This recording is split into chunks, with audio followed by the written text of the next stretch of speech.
England বনাম ইন্ডিয়ার last ম্যাচে ইংল্যান্ড প্রথমে ব্যাট করতে এসে 218 রানে অল আউট হয়ে যায় এবং ভারতীয় বোলাররাও দুর্দান্ত বল করে।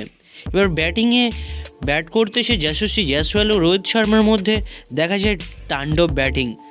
যশস্বী জয়সওয়াল 57 রানে আউট হয়ে যাওয়ার পর কিছুটা ইংল্যান্ড টিম স্বস্তি পেলেও সুমন গিল তার থেকেও হয়ে যায় যেন আরও ভয়ানক।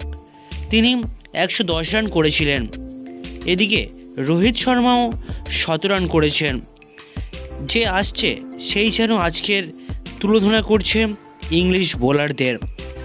এছাড়াও সারফরাজ খান এবং দেবদূত প্যাটিক্যাল, যিনি এই 5 নম্বর ম্যাচে যিনি ক্রিকেট কেরিয়ার শুরু করেছেন, তিনিও দুজনেই অর্ধশত রান করেন সারফরাজ খান ও দেবদূত প্যাটিক্যালের মধ্যে।